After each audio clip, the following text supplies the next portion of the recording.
때 괴로운 일이 많으나 그 주여 내게 힘주사 잘 감당하게 하소서. 인자 한 말을 가지고 사람을 감화시키며 갈 길을 잃은 무리를 잘 인도하게 하소서. 그 주의 귀한 인내를 깨달아 알게 하시며 굳건한 믿음 주셔서 늘 승리하게 하소서. 장래의 영광 비추사 소망이 되게 하시며 그 주와 함께 살면서 참 평강 얻게 하소서.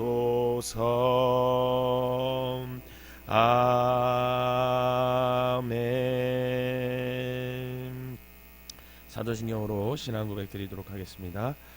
전능하사 천지를 만드신 하나님 아버지를 내가 믿사오며 그 외아들 우리 주 예수 그리스도를 믿사오니 이는 성령으로 잉태하사 동정녀 마리아에게 나시고 본디오 빌라도에게 고난을 받으사 십자가에 못 박혀 죽으시고 장사한 지 사흘 만에 죽은 자 가운데서 다시 살아나시며 하늘에 오르사 전능하신 하나님 우편에 앉아 계시다가 저리로서 산 자와 죽은 자를 심판하러 오시리라. 성령을 믿사오며 거룩한 공예와 성도가 소리교통하는 것과 죄를 사하여 주시는 것과 몸이 다시 사는 것과 영원히 사는 것을 믿사옵나이다. 아멘. 오늘 함께 보실 말씀은 욥기 41장 말씀입니다. 욥기 41장 제가 한 절 읽고 여러분들이 한 절 읽으면서 교독하도록 하겠습니다. 내가 낚시로 리워야단을 끌어낼 수 있겠느냐? 노끈으로 그 혀를 맬 수 있겠느냐?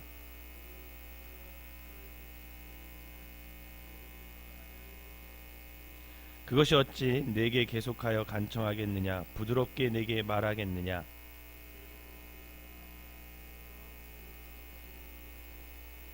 내가 어찌 그것을 새를 가지고 놀듯 하겠으며 내 여종들을 위하여 그것을 메워 두겠느냐?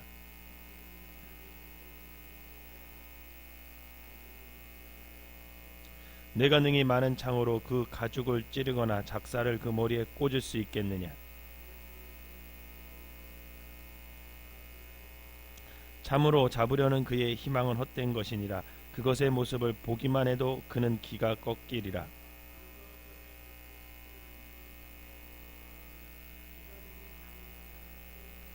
누가 먼저 내게 주고 나로 하여금 갚게 하겠느냐? 온 천하에 있는 것이 다 내 것이니라.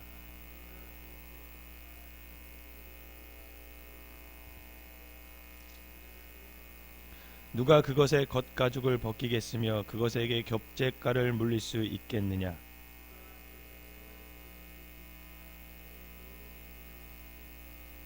그의 질비함 비늘은 그의 자랑이로다. 튼튼하게 봉인하듯이 닫혀 있구나.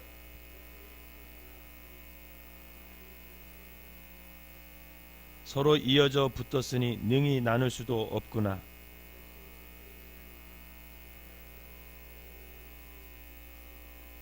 그것의 입에서는 횃불이 나오고 불꽃이 튀어나오며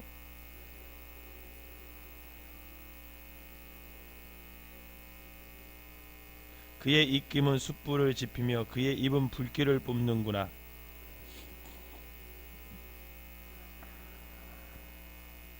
그것의 살 껍질은 서로 밀착되어 탄탄하며 움직이지 않는구나.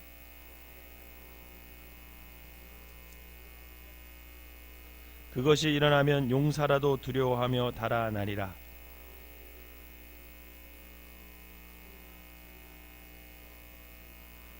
그것이 새를 지푸라기 같이 놋을 썩은 나무 같이 여기니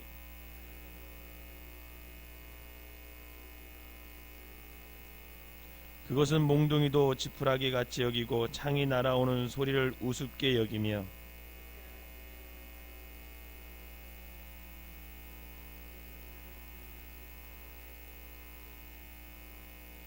깊은 물을 솥에 물이 끓임 같게 하며 바다를 기름병 같이 다루는도다.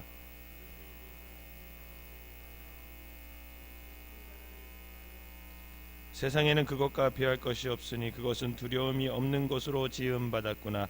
그것은 모든 높은 자를 내려다보며 모든 교만한 자들에게 군림하는 왕이니라. 아멘.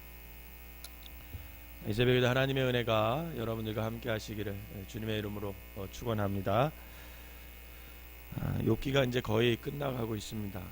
욥기의 구성을 보면 1장과 2장은 사단이 욥이 동방의 가장 훌륭한 의인인데 제가 그 욥을 한번 고난을 줘보겠습니다. 하나님, 욥이 저렇게 하나님 앞에 의롭고 경건한 것은 하나님이 복 주신 거기 때문에 그렇습니다. 그러면서 욥을 테스트 한번 해보겠습니다. 이렇게 얘기를 하죠.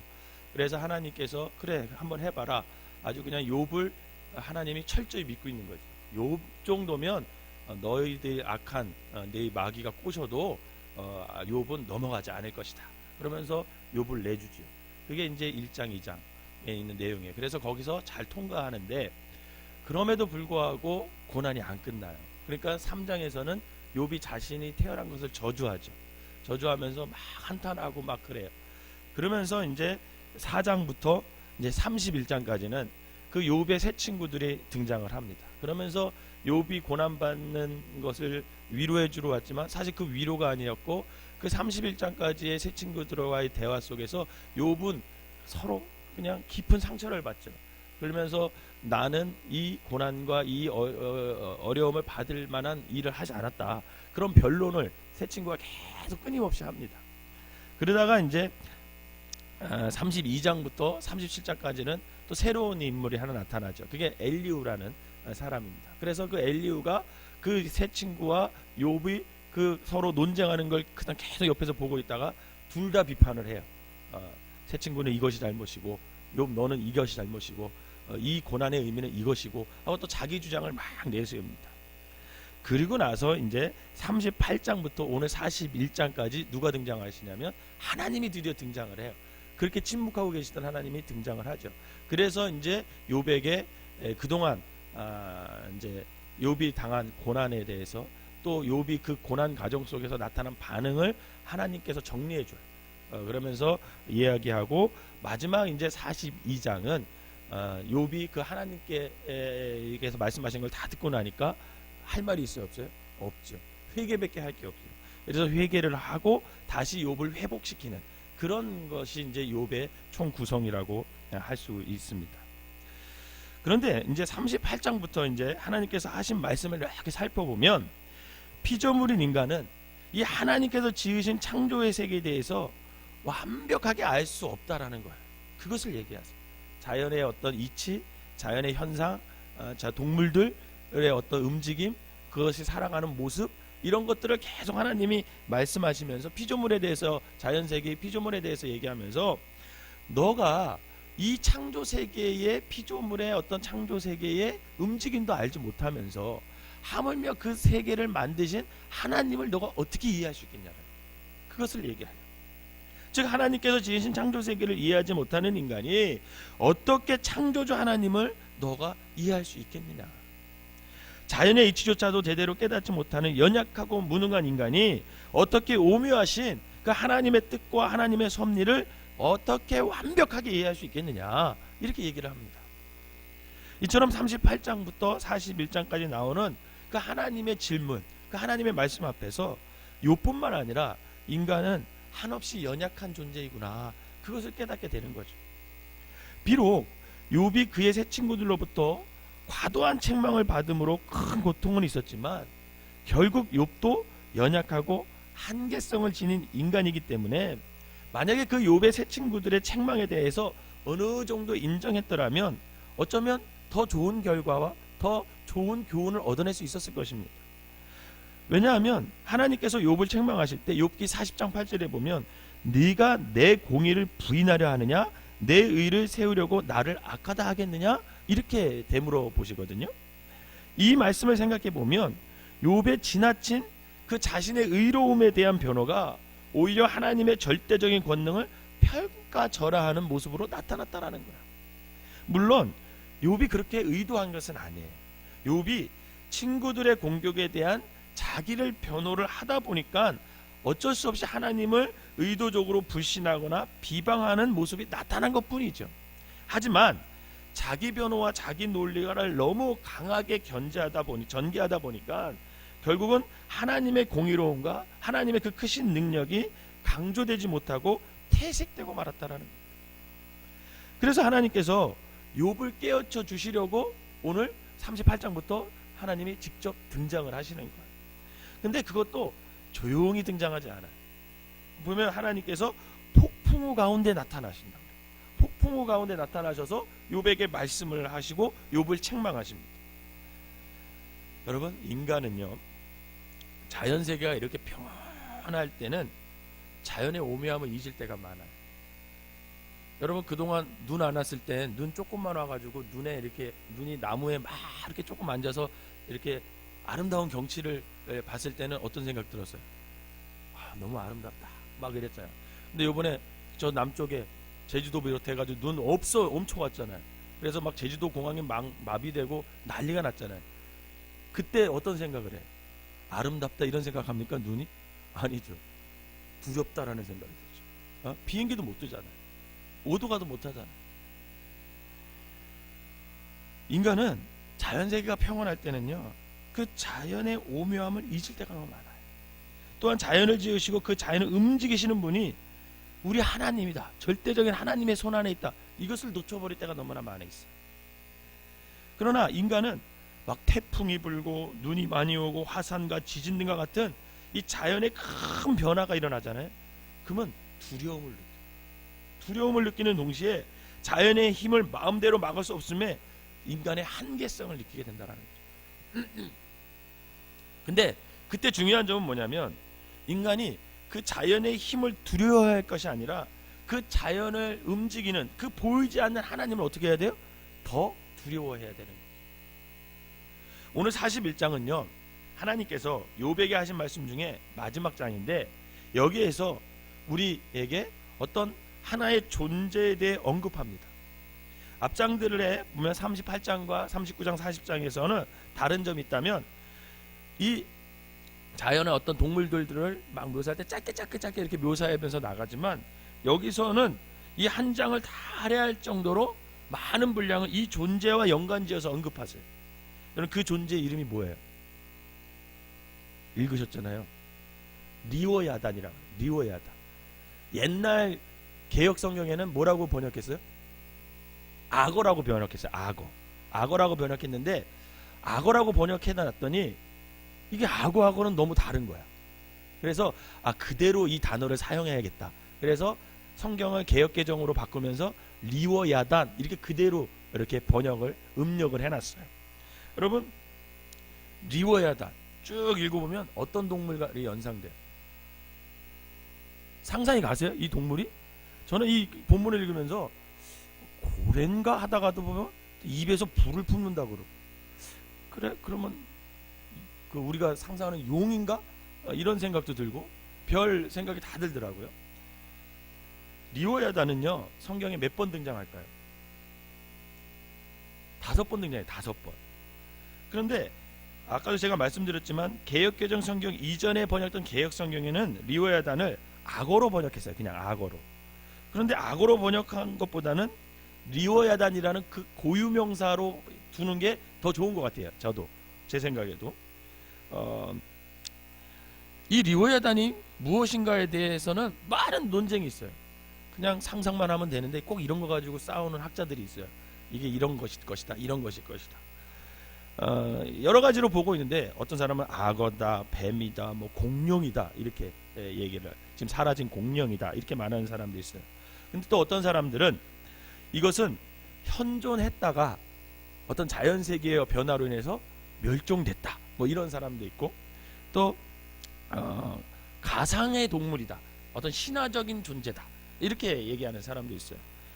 그런데 가만히 읽어보면 공룡하고 좀 비슷하지 않아요? 공룡하고.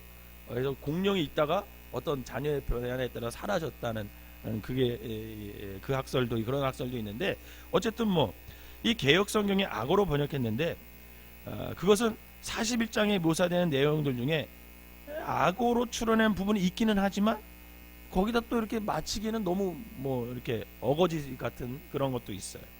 그래서 개역 성경에는 그냥 리워야단 이렇게 음력을 해놨습니다.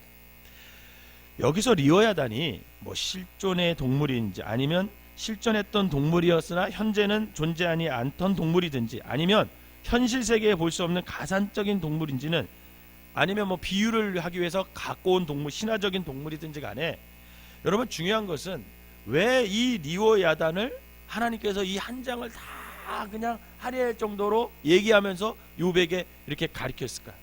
왜 그랬을까요? 왜 리워야단을 했을까요? 이 한 장을 다 할애할 정도로 이 리워야단 얘기를 하나님이 요백에 해줬을까요? 궁금하지 않으세요? 저는 궁금하던데, 성경을 읽다 보면. 이유는 간단해요. 이유는 간단한데, 그게 뭐냐면 이 리워야단은 결국은 욥 너가 감당할 수 있는 능력이 없다라는 거예요. 그러니까 인간이 이 리워야단이라는 동물을 감당할 수 있는 능력이 사람에게는 없다라는 거예요. 인간 너희들에게는 없다. 이것을 가르쳐주기 위해서. 욥기 3장 8절에도 리워야단이 등장하거든요. 욥기 3장은 욥이 자신이 태어난 날에 대한 아쉬움과 저주를 하는 그런 게 이제 표현되어 있는데, 자신이 태어난 날이 없었더라면이라고 한탄하면서 이 리워야단을 언급하거든요, 욥이. 그 이유가 뭐냐면, 자신이 태어난 날에 이 리워야단이 나타나서 이 하나님이 만드신 창조 질서를 다 파괴했더라면 자신이 존재하지 않았을 텐데, 이렇게 얘기하기 위해서 리워야단을 끌어들여요. 그러니까 그때 당시 사람들은 이 리워야단이 뭔지, 우리가 지금 뭔지는 모르지만 굉장히 무서운 동물, 정말 감히 우리가 인간이 손댈 수 없는 동물, 이런 동물이라는 존재라는 거죠.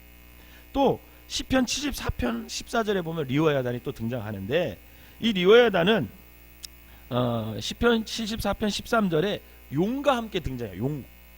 그래서 시편 73편에 등장하는 리워야단은 바다의 용과 함께 이 바다의 괴물과 같은 존재라는 것을 이야기를 해요. 그리고 시편 104편의 26절에 보면 거기서도 리워야단을 등장하는데, 거기서는 하나님께서 지으신 피조물로 묘사되고 있어요. 그리고 바다에서 즐겁게 노는 바다 생물 리워야단을 표현하고 있습니다. 마지막으로 이사야 27장 1절에 리워야단이 등장하는데, 여기서는 시편 74편과 마찬가지로 용과 함께 등장하면서 악한 존재로 등장해요. 악한 존재. 왜냐하면 하나님께서 리워야단을 벌하시겠다 이렇게 말씀하시거든요. 근데 본문에 등장하는 이 리워야단은 시편 104편 26절에 등장하는 리워야단처럼 실존 동물인 것처럼 보여요. 왜냐하면 오늘 본문 33절에 언급된 것처럼 하나님께 지음받았다라는 표현이 있어요. 지음받았다. 이것으로 볼 때 하나님께서 만드신 피조물인 것은 분명하죠. 이 성경에 나타난 5번의 리워야단이 모두 같은 목적으로 사용된 것이 아니에요. 실존했던 동물로만 사용된 것도 아니에요. 어떤 경우는 악한 존재를 언급하고자 이 리워야단을 사용하기도 했어요. 어쨌든 리워야단에 대해서 여러 가지 표현이 있지만, 본문에 등장하는 리워야단은 욥이 결국 그 리워야단을 제어할 수 없는 능력이 없다라는, 제어할 수 있는 능력이 없는 연약하고 무능한 존재, 그게 바로 너라는 거예요. 그 얘기를 하고 싶은 거예요, 하나님이. 이 리워야단 얘기를 하면서. 그러면서 너가 리워야단을 통제할 수 있겠냐라는 거죠.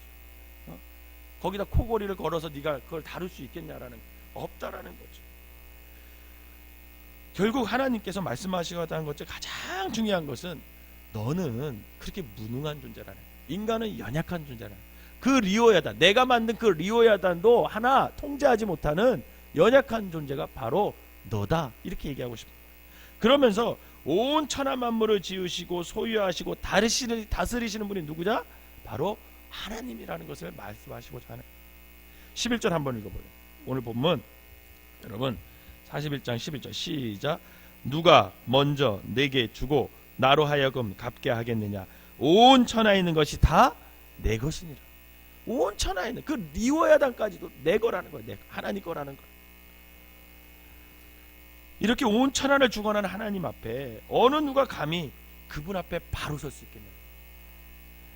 하나님의 피조물 리오야단과 40장에 언급된 벳헤못조차 제어할 수 없는 연약한 존재가 바로 인간 너인데, 리오야단을 지으신 하나님께 누가 감히 논쟁하거나 따지거나 대항할 수 있겠느냐? 이것을 이야기하고 싶은 거죠, 하나님.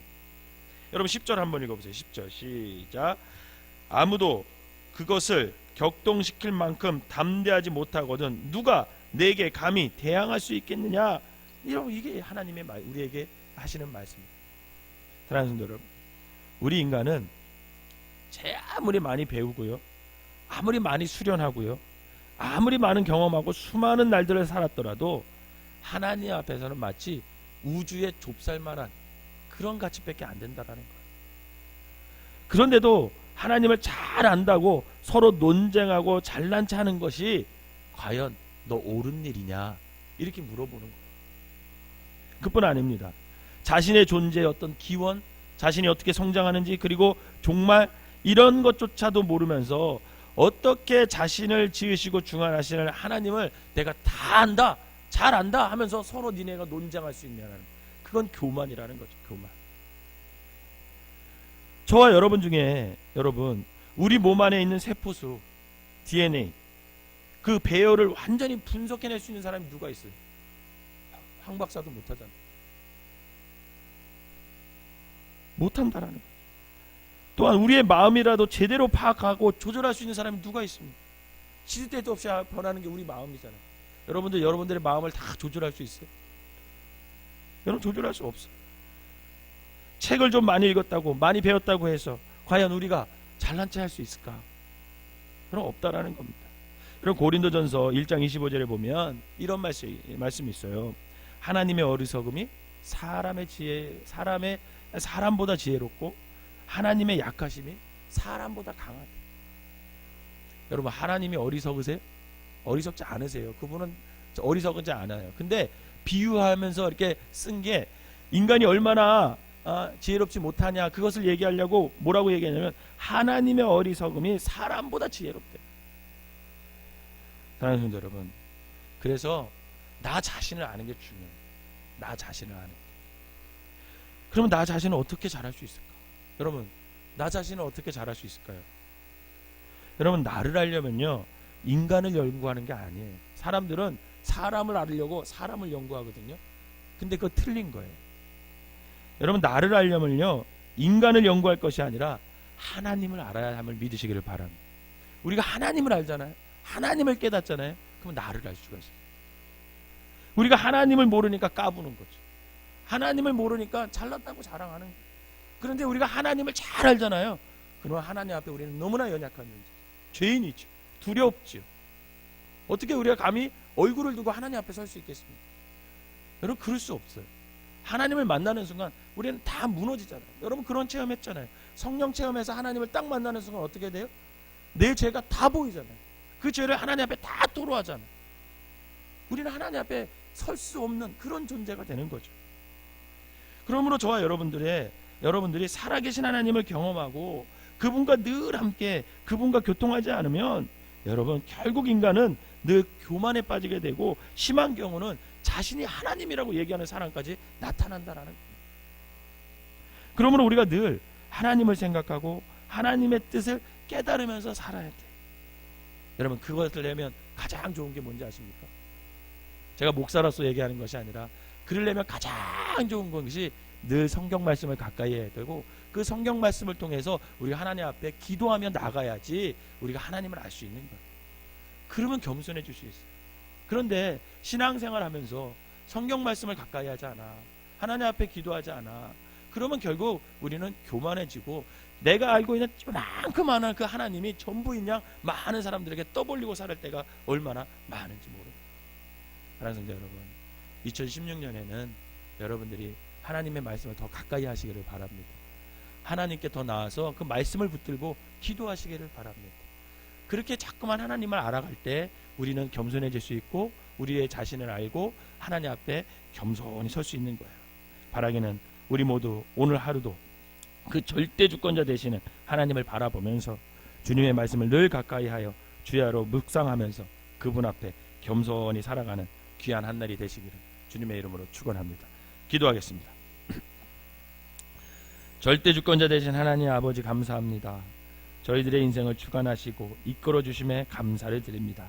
아버지의 은혜가 없으면 제 아무리 많은 지식을 가졌다 할지라도 교만해질 수밖에 없음을 이 시간 고백합니다.